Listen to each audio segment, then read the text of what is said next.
Barometr, atmosfer təzyiqini ölçmək üçün istifadə olunan əsas meteoroloji cihazdır. Civəli və aneroid, yəni mayetsiz olmaqla iki əsas növ mövcuddur. Coğrafi tədqiqatlarda hava kütlələrinin hərəkətini izləmək üçün mütləqdir. Hiqrometr, havanın və ya digər qazların rütubətini ölçən cihazdır. Müasir coğrafiyada daha çox elektron sensorlu növlərindən istifadə edilir. Bitkilərin inkişafı və buxarlanma proseslərinin öyrənilməsində rolu böyükdür. Anemometr, küləyin sürətini və ya axın sürətini ölçmək üçün nəzərdə tutulub. Ölçü vahidi olaraq adətən metr bölünmüş saniyə və ya kilometr bölünmüş saat istifadə olunur.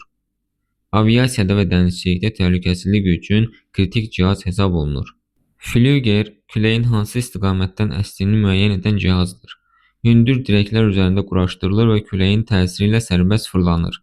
Coğrafiyada külək gülü diaqramlarının qurulması üçün məlumat bazası yaradır.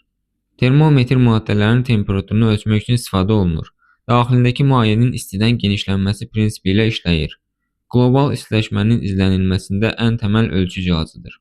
Psixrometr, havanın nisbi rütubətini ölçən daha mürəkkəb bir hiqrometr növüdür.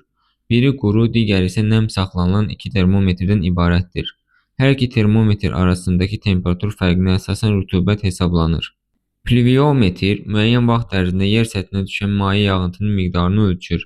Silindrik qab formasındadır və millimetr vahidi ilə ölçmə aparır. Ərazinin rütubətlənmə əmsalını təyin etmək üçün vacibdir. Nivelir yer səthindəki iki nöqtə arasındakı hündürlük fərqini ölçür. Tikinti, yol çəkilişi və xəritə çəkmə işlərində geniş istifadə olunur. Müasir növləri lazer şüaları ilə daha dəqiq ölçmələr apara bilir. Teodolit həm şaquli, həm də üfüqi bucaqları ölçmək üçün nəzərdə tutulmuş optik cihazdır. Xəritə çəkmədə ərazinin planını çıxarmaq üçün tətbiq olunur. Üç ayaqlı ştativ üzərində qurularaq uzaq məsafədəki nöqtələrə tuşlanır.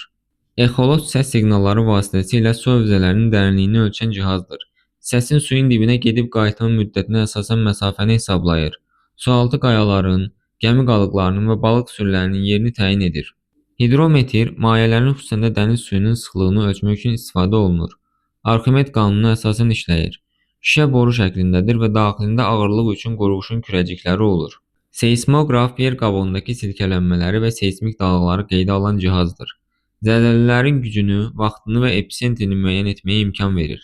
Əldə olunan nəticələr seismoqram adlanan lent üzərində əks olunur. Dinamometr, qüvvəni və ya qüvvə momentini ölçən cihazdır. Cazibə qüvvəsinin təsirini və ya sürtünməni ölçmək üçün tətbiq olunur. Yaylı mexanizm prinsipi ilə işləyir və vahidi Newtondur.